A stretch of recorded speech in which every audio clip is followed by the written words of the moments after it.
鬼岛之音 Ghost Island Media.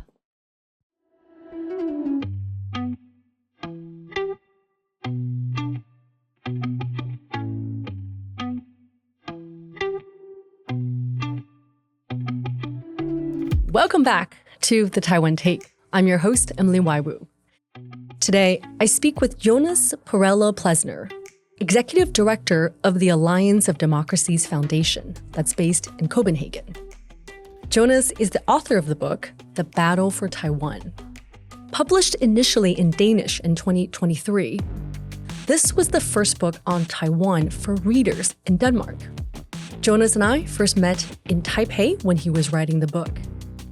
And today, we talk about the timing of the book, the updates he's made for the English translation, and his thoughts on Europe, Taiwan, and US relations. A note about the timing of this recording. We spoke on February 19th, 2025, in front of a live audience in Taipei. Now, a lot have happened since then. US President Trump has paused military aid to Ukraine, and Taiwan's semiconductor company, TSMC, has announced an additional investment of $100 billion US, bringing its total commitment to the United States up to $165 billion for expansion in the US. This was recorded live in front of an audience in Taipei. The evening was hosted by EVC, the European Values Center for Security Policy. You'll first hear the voice of Marcin Jerzewski, head of EVC's Taiwan office. And so here it is, my conversation with Jonas Parello-Plesner about his new book, The Battle for Taiwan.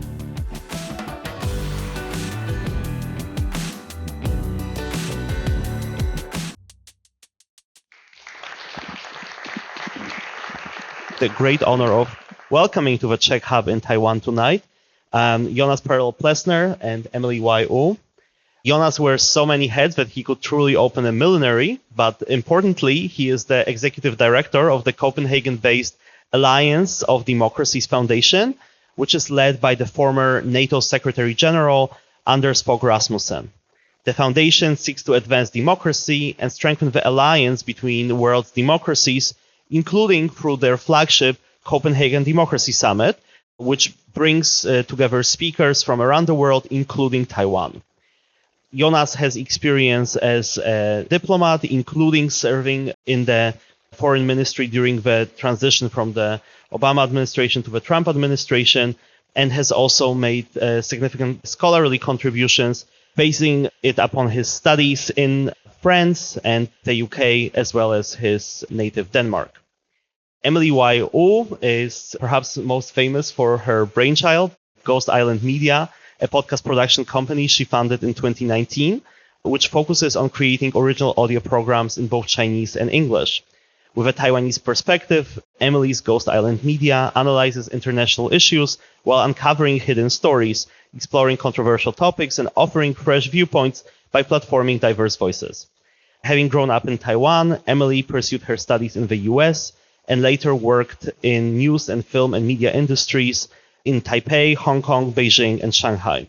Having witnessed the rise of Taiwan's startup industry and its opportunities, she chose to return to Taiwan to establish her own media business. And we are very privileged to have both Jonas and Emily in conversation here tonight. The conversation is centered around Jonas's book, The Battle for Taiwan, a conversation which I think is more timely than ever today, as we see the growing rise of parochialism in foreign policy making, influenced to a large part by the changes in the United States, the country upon which Taiwan has relied quite significantly for guarantees of its place in the international system, despite being a heterotopia of the Westphalian system. And I think that this idea of parochialism is a challenge that Jonas articulated quite clearly in his book, particularly in the second chapter, which explores Taiwan's relations with the United States. He talks specifically about how Beijing is actively working to dissuade not only the United States, but also other actors, including Japan, including Europe, from supporting Taiwan in any shape or form. And right now, as the world is watching with excitement or perhaps anxiety, the conversations about the future of Ukraine, another country threatened by the regional hegemon that truly hates its sovereign status, the question of how dissuasion can be effective, most importantly in Washington, but also among these other players, really resonates very strongly. So I think in terms of an introduction, and I will not belay over the point and give the floor to Jonas. I will invite Jonas to introduce his work, and then we will move to the questioning part, the interrogation part of tonight by Emily.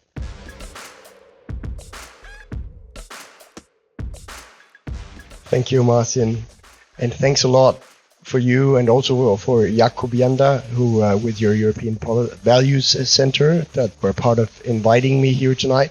I think actually for me it's important to underline that what Czech Republic does is relatively unique in Europe with a sort of strong insistence on a partnership with Taiwan, which is also, I imagine, the reasoning behind the Czech hub here in Taiwan. So when we're going to discuss how different European countries position themselves in and vis-a-vis Taiwan, I think you're an example of, as I also highlight in the book, one of the front runners together with Lithuania and a couple of others, but not very many, that have been sort of taking up the mantle on bringing more Taiwan to Europe and more Europe to Taiwan. So I just want to also congratulate you on that sort of personal work. And I know you're a huge capacity on everything Taiwan as well. So I think that's important to maybe you didn't, which is okay, self-glorify enough when you introduced the Czech hub. So I think that's an important context to why we are here today. Also, of course, want to thank Emily. So wonderful that you wanted to join me here tonight.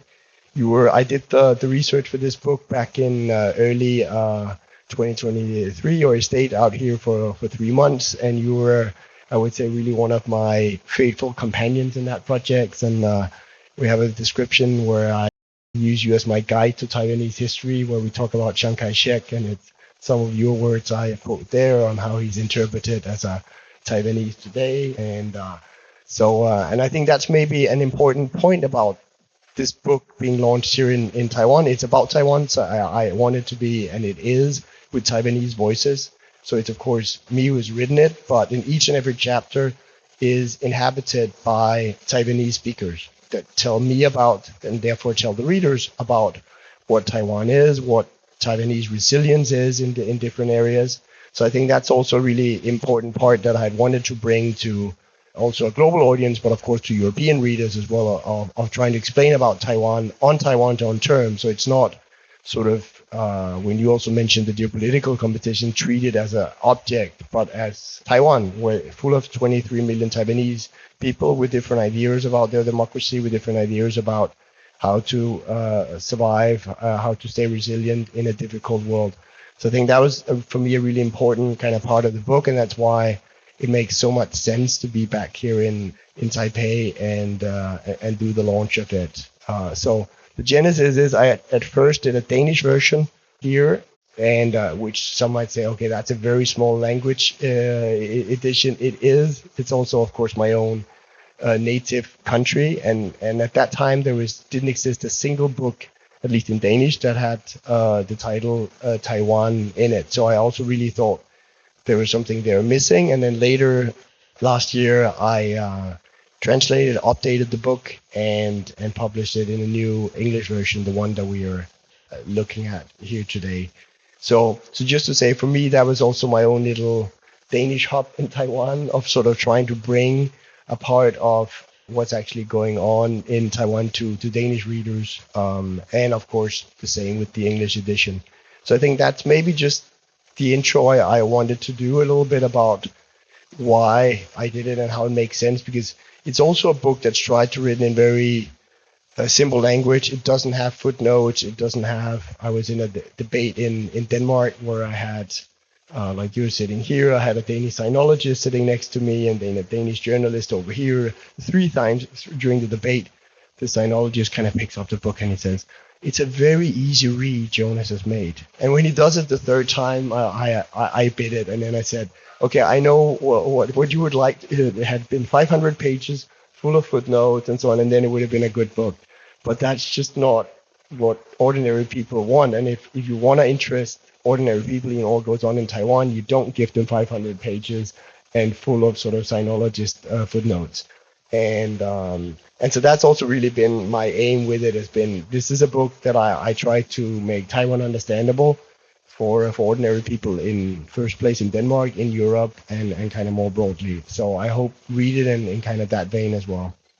So I think that's really my introduction, and I look so much forward myself to all the things that Emily is gonna ask me about, and what we're gonna all the different ways we can take this conversation. Great. Well, thank you, Jonas, for the introduction. Thank you, Marcin, for the biography, for the introduction. I think I will steal that for my future bio. I am Emily Wu. For those who are not familiar with Ghost Island Media, we do podcasts and TV. We are in English, Mandarin, and there is a show in French that is in cultural collaboration. We are recording this today for the podcast, The Taiwan Take. It's just a great opportunity to have Jonas back in Taiwan, and so we're using this opportunity, and thank you for the invitation. It's really good to have you back. Thank you, Emily.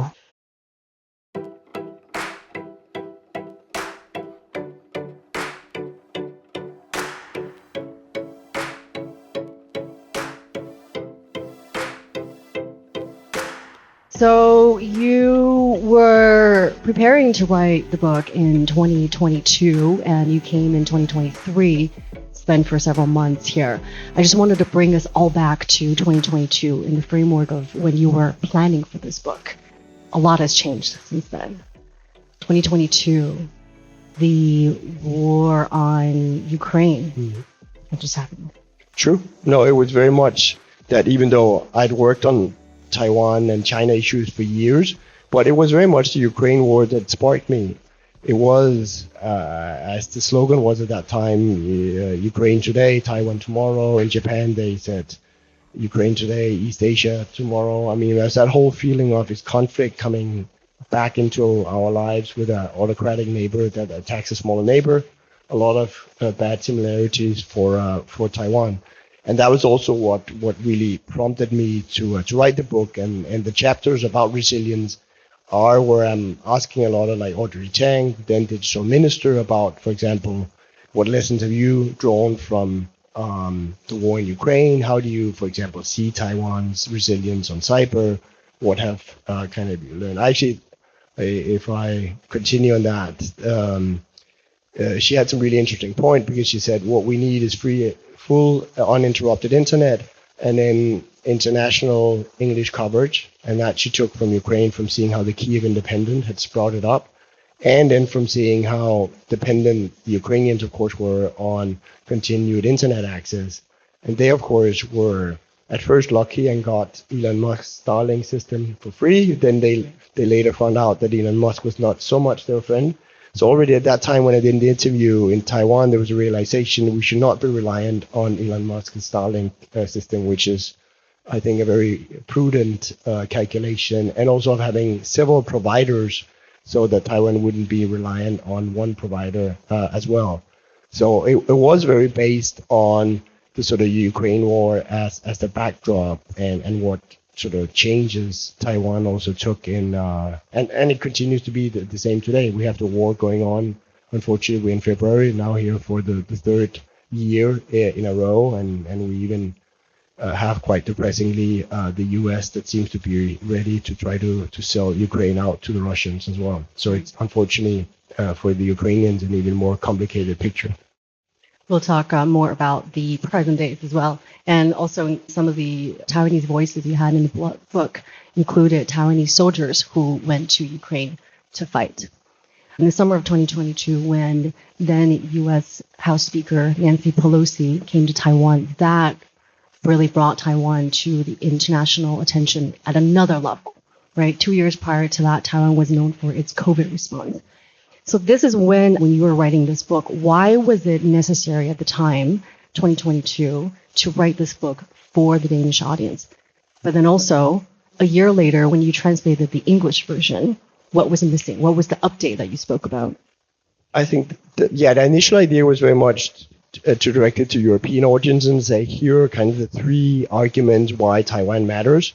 I've not talked about them yet because this is a Taiwanese audience, I think, that knows all that and feels in their heart also why Taiwan matters. But it's one, an economic argument, the fact that Taiwan is so essential for chips production and can basically stop technological globalization if there aren't chips for our technologies and our sort of everyday life. And then it's on the military side that this could be the place where it could mean not just a conflict between China and Taiwan, but also one that could encompass the U.S. and other actors. Military-wise, it's also in a different league than other conflict. And then the one that motivates me is the third one is the liberty question. The fact that you are 23 million people that live in a free society. I mean, if as part of pleasing Beijing, China, that you should suddenly swear allegiance to the Chinese Communist Party, this would be a much less free world. So that's not one that I would want to see.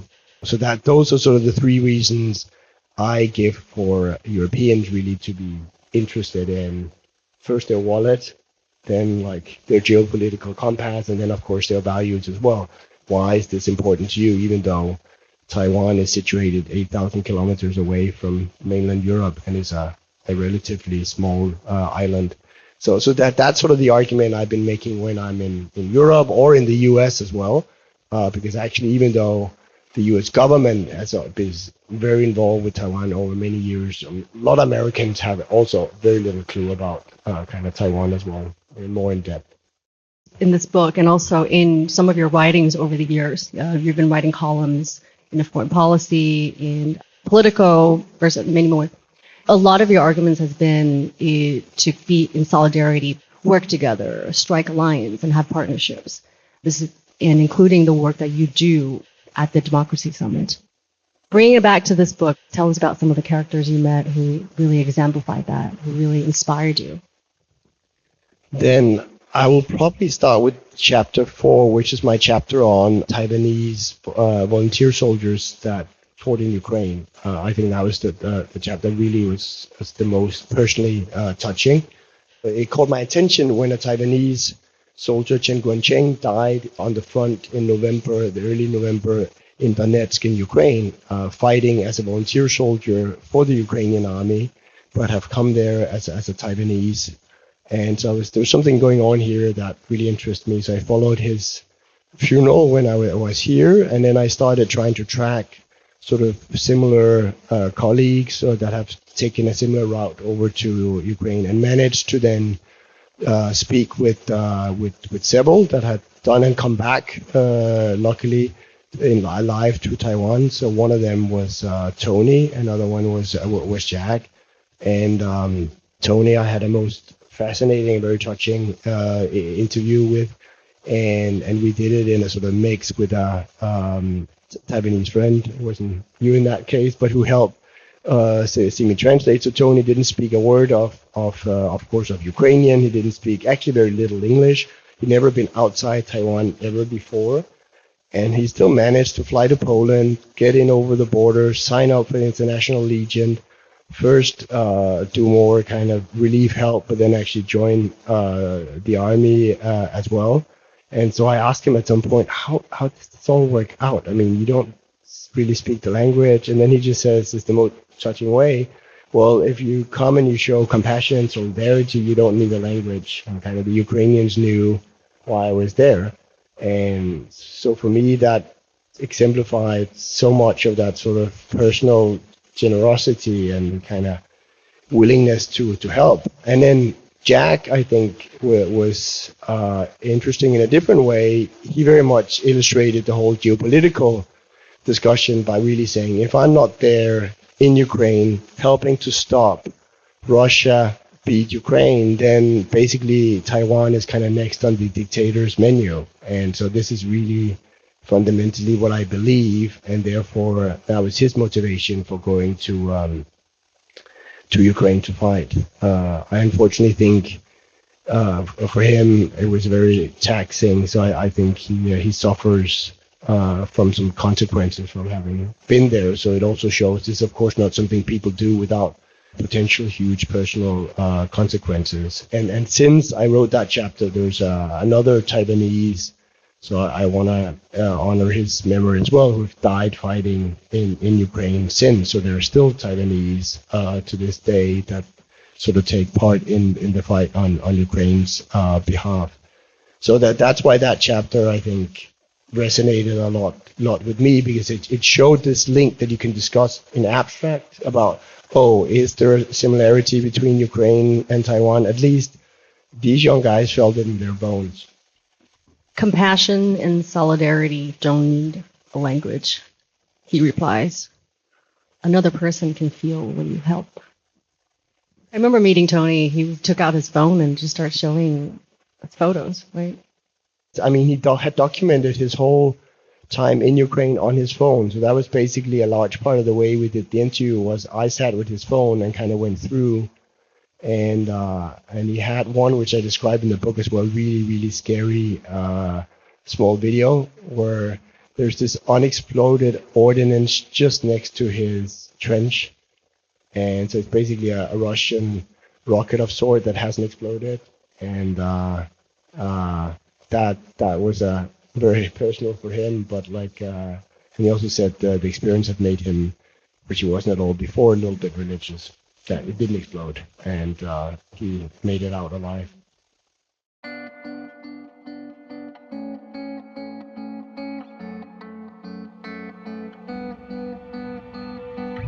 Switch gear for a little bit. Let's talk about semiconductors and supply chain, which is something that you also looked into deeply in the book. Can you talk about the understanding of Taiwanese semiconductors and economic integration and importance for the Danish audience?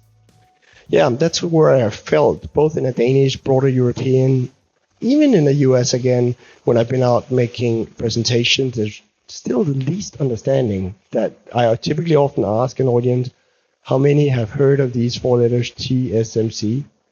And it's still, in a Danish audience, it's 20%. In a US audience, it's 50, 60. If it's in DC, it's a little bit more. But that's still kind of the numbers. And this is one of the world's largest companies, one of the most essential backbones of the chips production.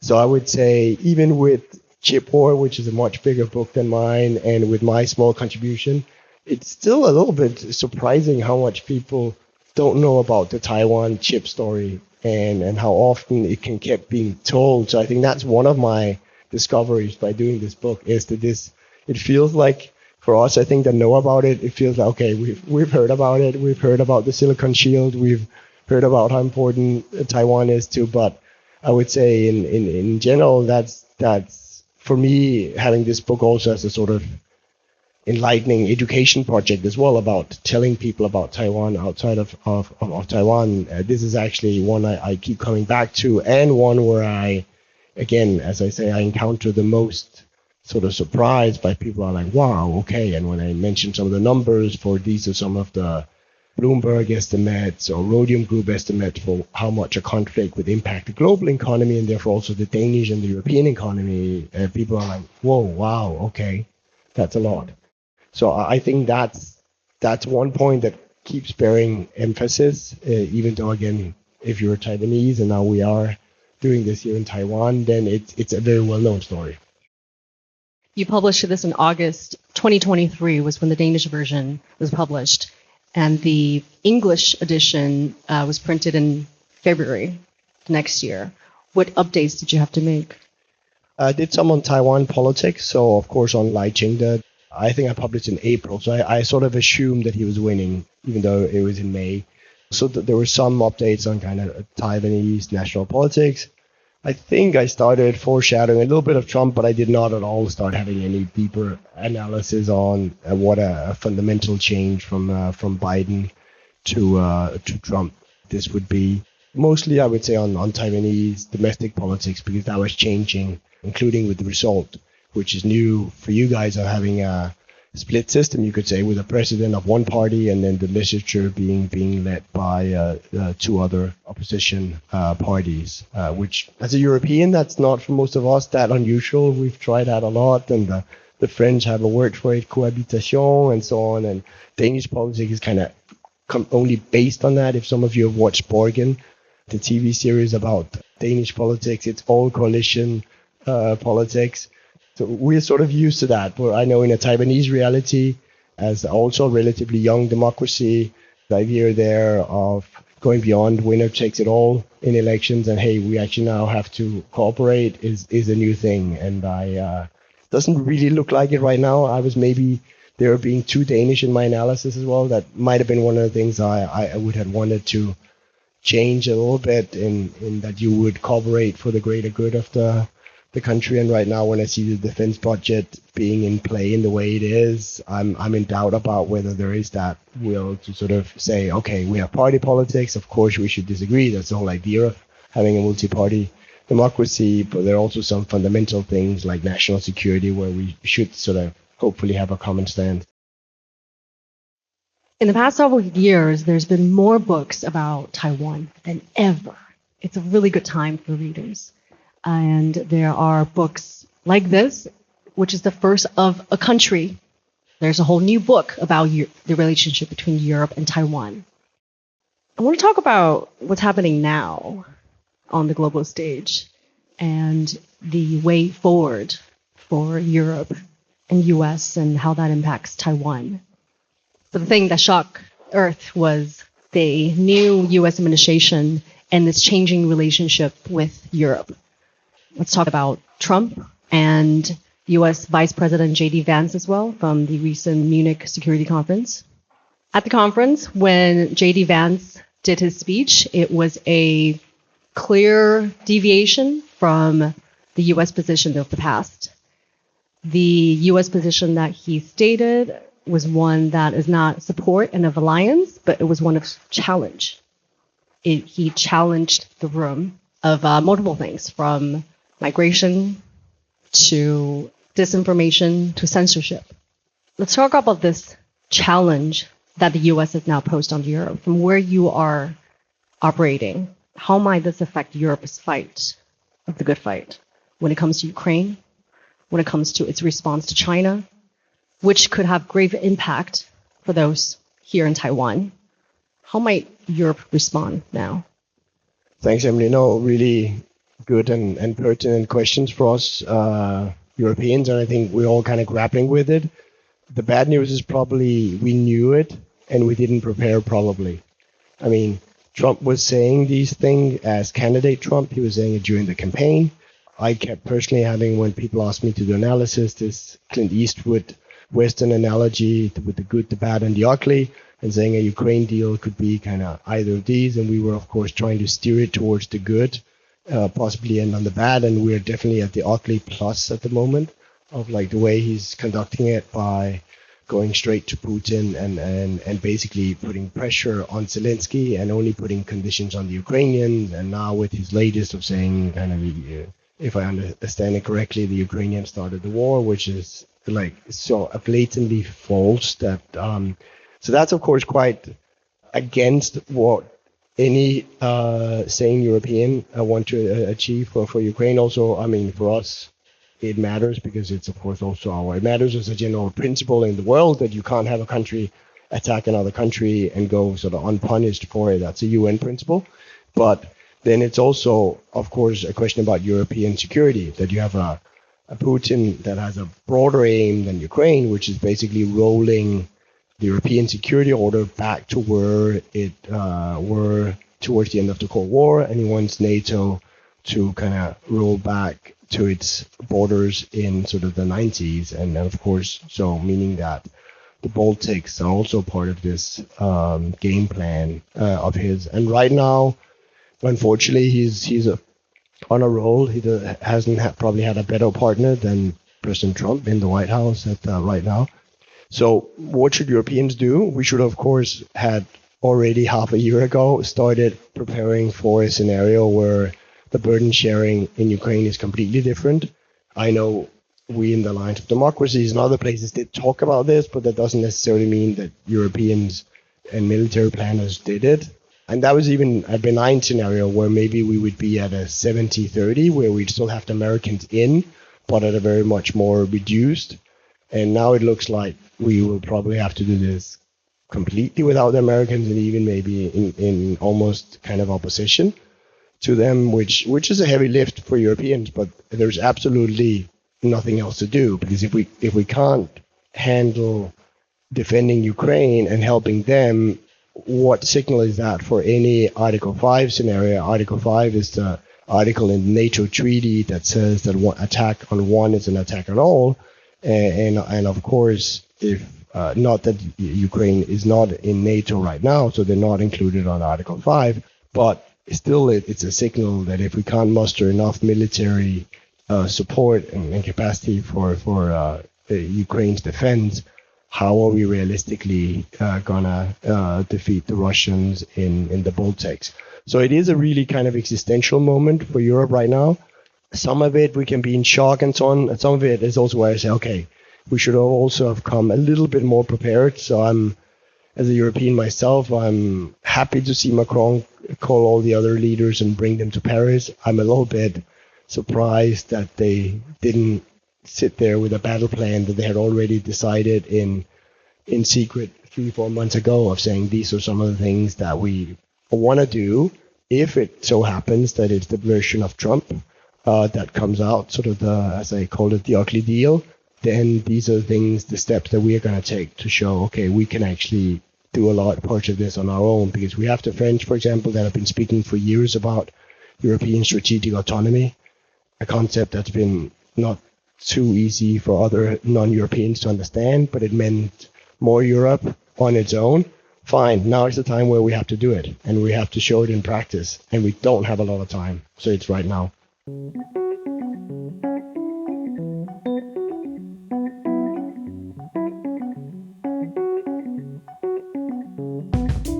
Prior to your role now as an author, or with the Democracy Summit at the Foundation, you were a part of the Ministry of Foreign Affairs. You've been a diplomat, you've been in the think tank, you write columns, and now with the developing, changing relationships with Europe, what must Taiwan do? Well, I think Taiwan should probably still try there, where you could say Europe is already beyond that. Sort of, could we make a transactional deal with Trump, which was the thinking a month ago, was sort of saying, okay, if we make a new burden sharing arrangement, we do, as I talked about, 70% in Ukraine, you go down to 30, and then can we kind of continue the deal, because we basically see Trump wants something completely different for Ukraine. So we're also in. So I don't hope that's the case for Taiwan. So I think what the Taiwanese government and military is looking at, for example, a big military procurement could be a way of kind of appealing to the transactional side of Trump. There could be on the question that he's posed on chips, ways of repackaging sort of the TSMC presence in the US. He's also a president where it's very important to have his personal stamp on it. So it's not impossible to maybe re-inaugurate a factory, or like maybe it goes down to a lower level of nanometers than initially planned and so on. And then you have a new inauguration that President Donald J. Trump can come down and inaugurate. I think thinking in such terms are not at all of how you appeal to a president where ego matters a lot and how it's all about him. So I would say that those are some of the things, and it looks like Taiwan is already trying out, that you should try out. But of course, should also be, unfortunately, prepared for the other part, that maybe even with all of that, as we're seeing in Europe, you can get thrown under the bus. When it comes to Taiwan's relations with Europe, what are some of the continued opportunities now? Is it more trade? Is it in semiconductors? Is it people? No, I think all of those. And then, of course, as I've been trying with the book, it's about making European aware about how the conflict, if there was one in Taiwan and in Taiwan Strait, is not just something local, it's something global, and it would have an impact on Europeans. Of course, I can't rule out the fact that we will be so even more existentially focused on the fight in Ukraine, that this could also crowd out a little bit interest on what goes on in the Indo-Pacific. With the Biden administration, there was very much a kind of triangular work of saying we work together, US, and Europe and coordinate action on China. This was, I know, part of the package that Europeans were ready to propose to President Trump's administration of saying we need to continue this, and if you see China as your main geopolitical challenger, you need Europeans as part of addressing that. You need it both in a security way, but you also need it on the economic parts if you want to address, our over-reliance on rare earths and their processing by China. This should be something we do together. But what we've seen the first months is, of course, a Trump administration that's basically only been taking that from a very kind of U.S. America First perspective of talking about Greenland, for example, and the minerals there is something that's their kind of economic security, their national security interest. We've seen it in Ukraine, where just prior to the Munich Security Conference, you had the U.S. Secretary of the Treasury, Scott Bessent, his first visit abroad, which was to Ukraine, which was to offer a deal on minerals and rare earths to the Ukrainians. The Ukrainians had actually been open to this, again, to appeal to President Trump's sort of transactional instinct, but their idea, and Zelensky, who's just rejected the U.S. offer, was that this should be tied very closely to U.S. security guarantees for Ukraine, whereas what the U.S. was offering was actually saying, well, you should give us minerals which pay for the aid that the Biden administration already gave. And I think the Ukrainians felt, okay, that is somewhat of a bad deal of something we got offered from the last administration for free, and now you come and present us with a bill and don't link it at all as what they wanted it to kind of security guarantees. But that, of course, again, is telling in the kind of approach that you're up against as well with the U.S. You were based in D.C. for a little while, so were your extensive understanding, insight, and expertise on Europe and U.S. relations, but you were also a U.S.-China watcher for a very long time. I want to do one last question about looking forward, and then we'll open up for question QA. Would you like to read the first paragraph? I love this paragraph. It's really fun. The handshake is not as firm as I expect. In fact, it's somewhat limp, but the man is awe-inspiring. His lips are wide and locked in an inscrutable smile that can be read as both arrogant and indulgent. I lean towards the first option. I'm facing Xi Jinping, the undisputed leader of 1.4 billion Chinese and General Secretary of the Communist Party. So that's, yeah. What a moment. Yes. Tell us a little bit more about that moment. And looking ahead, what are some of the Europe-China developments we should be looking out for? Yeah, maybe one on the whole handshake kind of diplomacy and comparisons, because I do give much more kudos to Tsai Ing-wen, who I also shake hands with in the book, for having a much nicer and firmer handshake than Xi Jinping. So as I said, based on handshake, you definitely have a winner here in Taiwan. So that's just my little observation onto the different handshakes. As you said, I've been in DC as well. I was there during the last year of Obama. I was there the second period of Obama. I was there during the first years of Trump.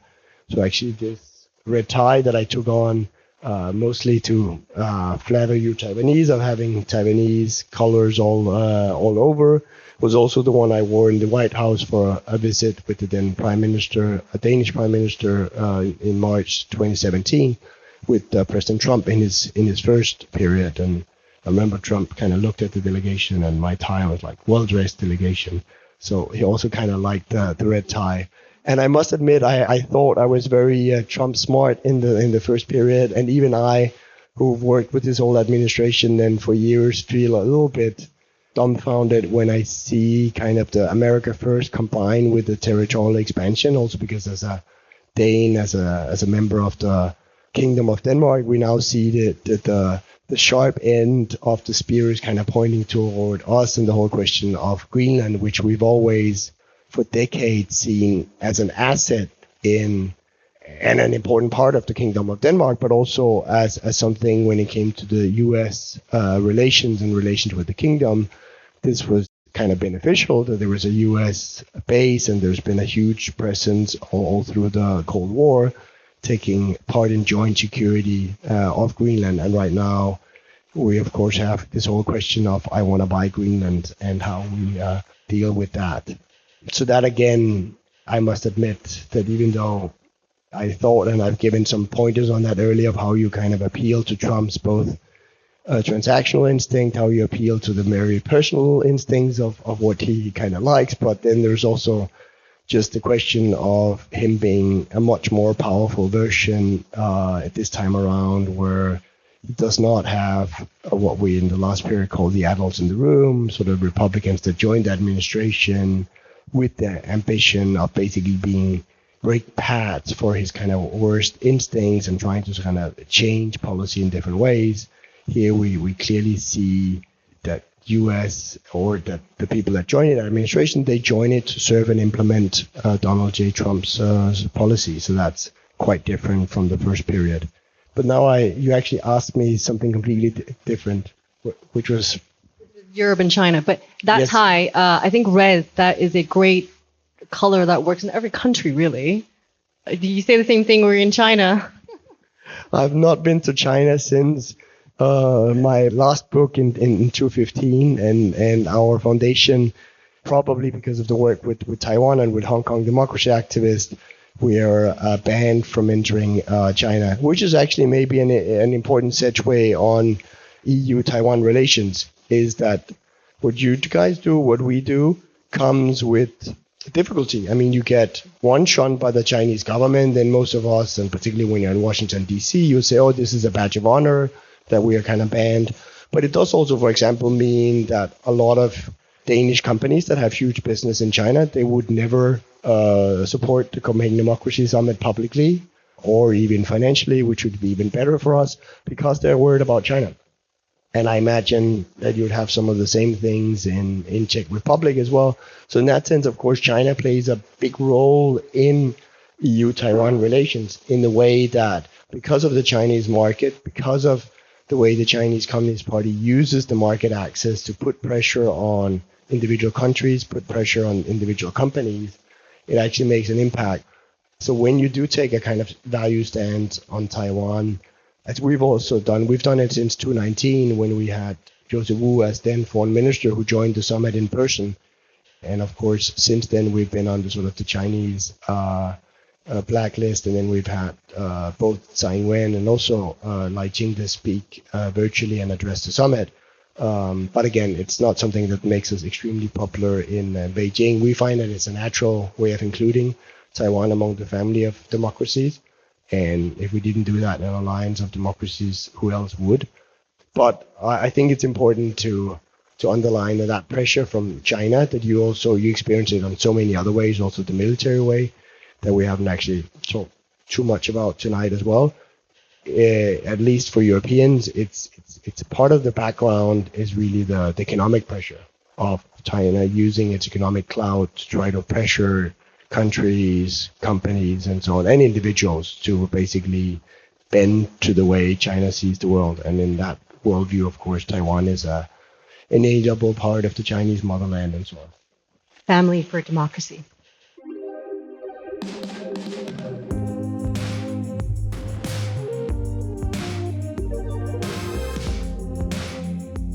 Let's open up for questions from the audience. Hi, I'm working for a legislator who is a member of National Defense and Foreign Affairs Committee.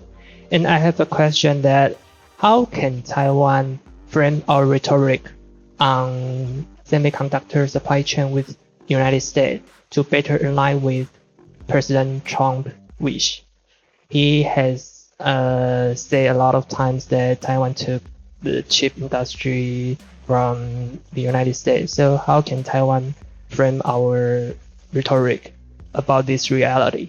And the second question is, how can Taiwan behave competently if there is a need to go to the negotiating table with the Trump administration? No, very good question. I mean, since TSMC, as the biggest among the Taiwanese semiconductor companies, have already opened this factory in Arizona, where of course the ambition is to build further factories. I mean, and I think we all know, maybe not President Trump, but it takes time to transfer these skills. It takes time to build such factories. So it's not something you do in half a year. It's not something you do in a very short while. That being said, of course, whatever still would be possible to kind of come up with together, this is of course also a company decision, not necessarily only a Taiwanese government decision. It's of course also based on and I mean, TSMC's original investment was very much based also on the state subsidy from the US that was built into the Chips and Science Act. And I've heard also people from the Trump administration, talking about abolishing that. And of course, then you could say, what's the company's incentive then to do it if it's with less funding?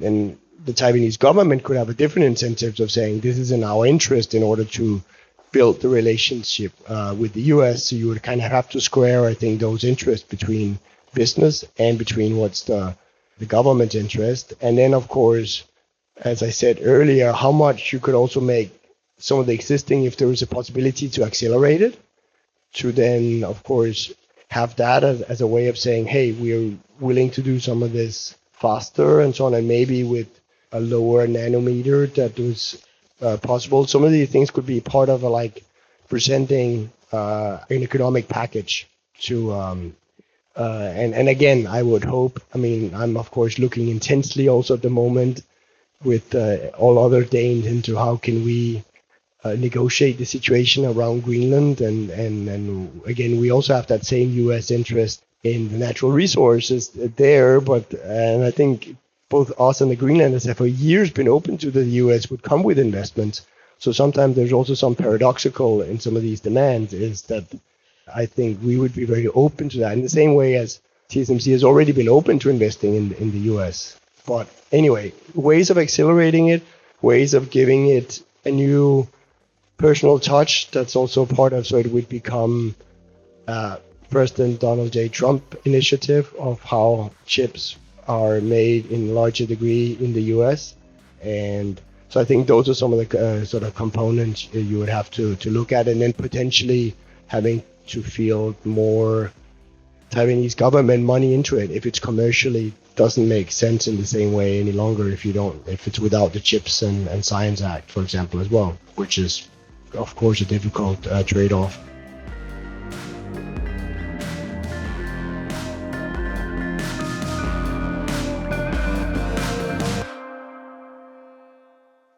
Hello, my name is Sebastian. I'm a journalist from Denmark.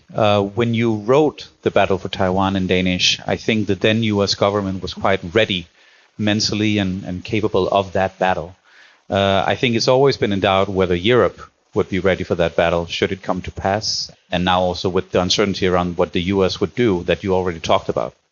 So my question is whether Taiwan is ready for the battle for Taiwan.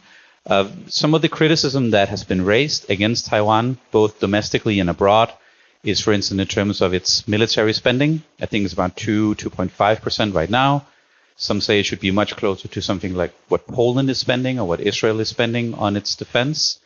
There's also been criticism about its energy security, its food security, if there should be some sort of a blockade exactly. Yeah. And then finally, also like low-level stuff like evacuation shelters in Taiwan, different cities. Do you think Taiwan is ready for the battle for Taiwan? That's a very good question. I try to, in the book, answer that in a sort of nuanced way and look at the different areas.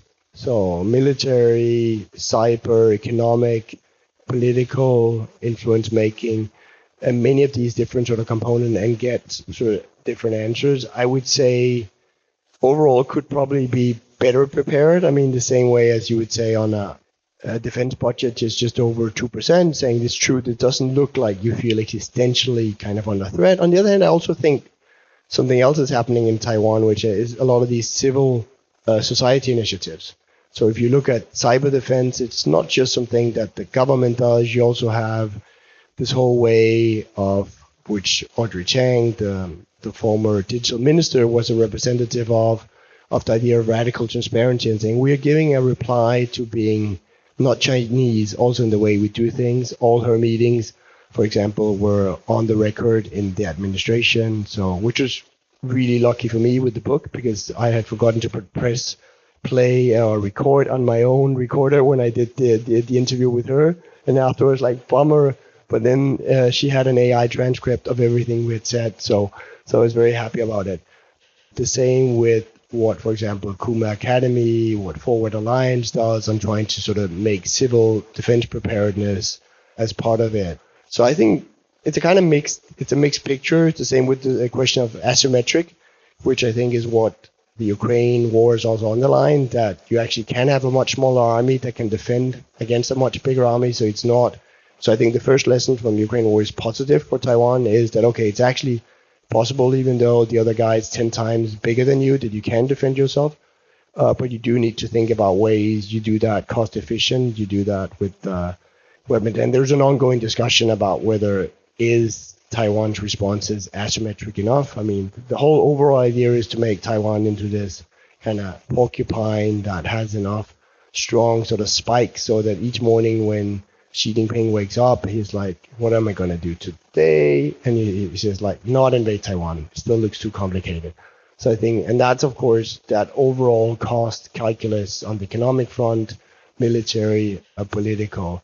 So the Taiwanese have a hard job or on all fronts of like looking unpalatable enough and looking enough like hard spikes that and so it's also not something where you achieve a nirvana at some point and then it's there. Because we know that Xi Jinping has sort of set 2027 as where his military should be ready capability wise. Not that doesn't mean he's necessarily going to do that, but should be capability-wise, be ready for a Taiwan military situation. That, of course, means that on their side, that the Taiwanese have time to prepare. And know each year, if we can just say 27 plus 1, plus 1, plus 1, I mean, and that's also what American military planners are looking at and saying, how do we just make sure that we are a little bit ahead of where the Chinese are? So it will not be something that you solve once for all, and then you're just kind of solved it. You will continuously have to strengthen Taiwan's resilience all the time and look at what you think could be the threats from China.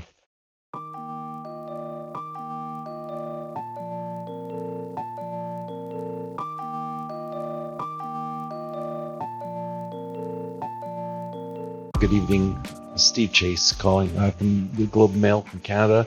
I came late and I apologize for that, but I'm familiar with your work. I have a question to which I do not know the answer. And sometimes it's foolish to ask that kind of question, but I do not know the answer.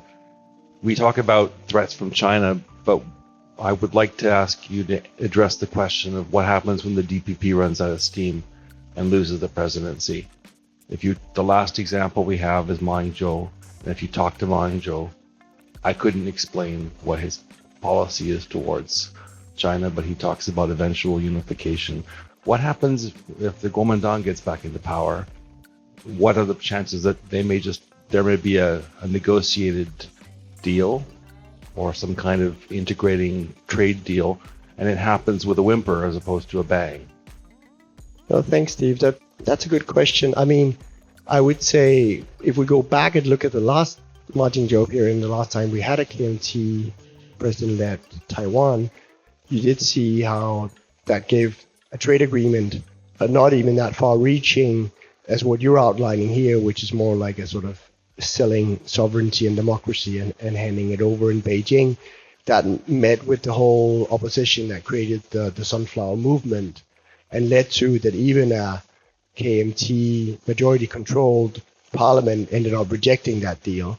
So I think for me, the fact that it happens and it would happen inside a democracy, meaning there would be so many other ways that I think Taiwanese civil society and so on would react to such a deal. So I think it would be very hard. And I also don't think, but here I would love to have Taiwanese join in on that. I also don't think the Kuomintang, the KMT, is at all where they were during the Ma Ying-jeou period. I mean, and none of them seem to sort of say, hey, what I'm campaigning on is just like going straight back to Ma's 214 deal and implementing that with China tomorrow. So I've actually sometimes have this sort of heretical interpretation of saying had the KMT won earlier or this round as well, like with the presidential. Unfortunately, that could also precipitate conflict. It could also be what makes that Wang Huning, who advises Xi Jinping on this, ends up concluding there is no political pathway forward. Even the ones we thought are our guys are not really our guys.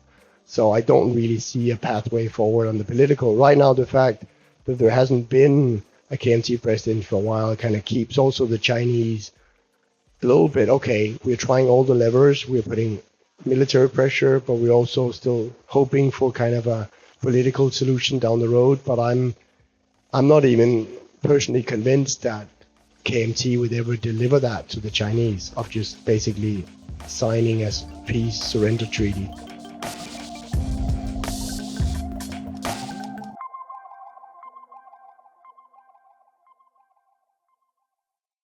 Hi, I'm James Barron, a freelance journalist.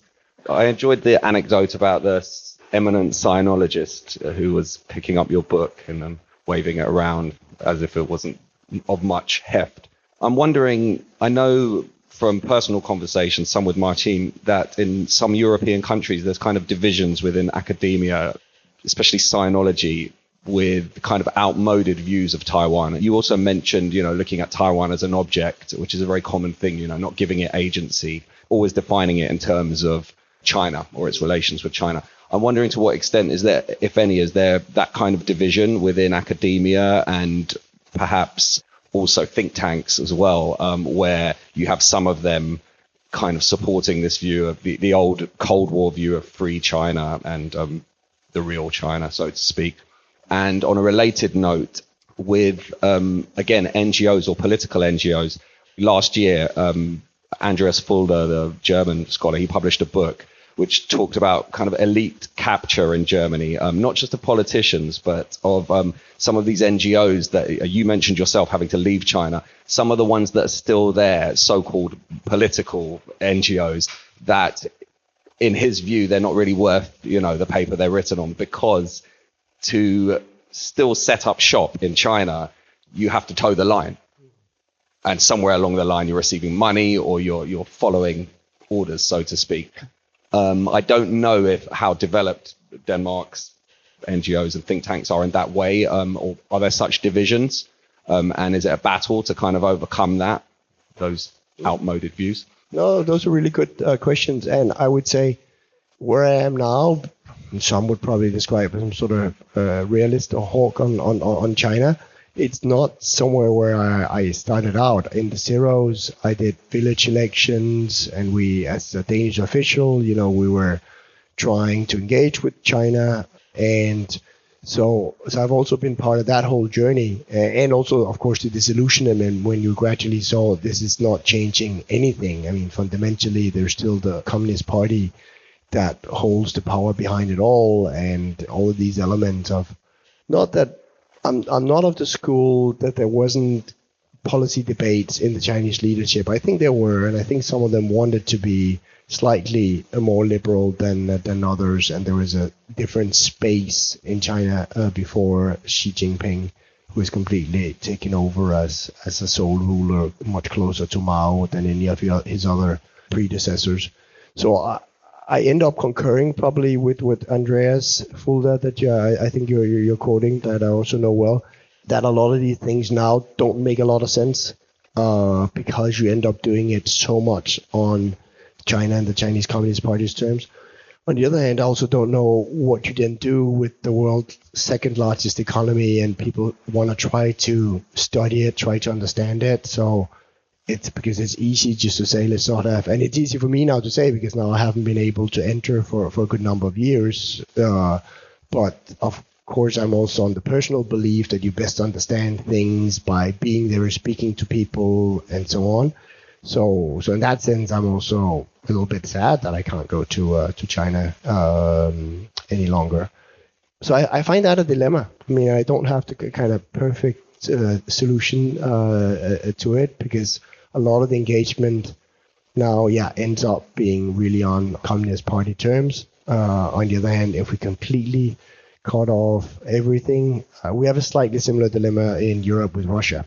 where I think we do need, as a minimum, what we do in the foundation is we have all the contacts with both Russian and Chinese dissident, and then bring them to our conference and say, this is the place where we want to show you that there is kind of still light for what you dream of, democratic China, democratic Russia, and it's not a kind of completely impossible, which is also where I've always hoped, as many others, that it would be the other way around, that Taiwan would inspire mainland China to become more democratic and say, hey, look at what this little amazing island has done for itself. Why don't you trust your own citizen of 1.4 billion that they could maybe take part in the world's largest elections together with the Indians? That would be a great outcome for everybody, I think.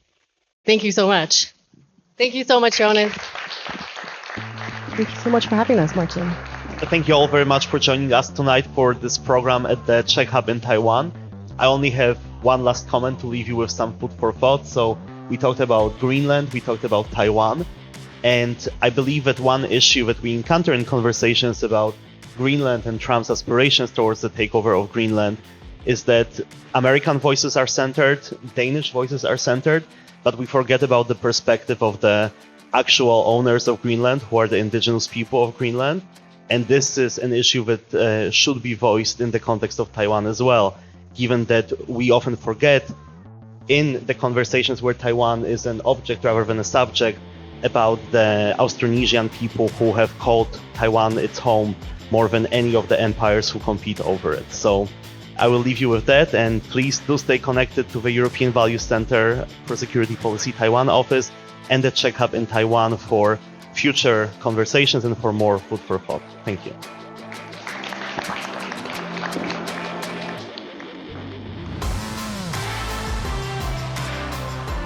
This episode was recorded at the Czech Hub in Taipei. Thank you for the European Values Center for Security Policy for hosting the event. We will have a link to Jonas' book in the show notes. This has been the Taiwan Take from Ghost Island Media. I'm your host, Emily Y. Wu. This episode is made with help from Ting Ye, Zach Jiang, Wayne Tai, and Sonia Schlesinger. Thanks for listening. See you next time.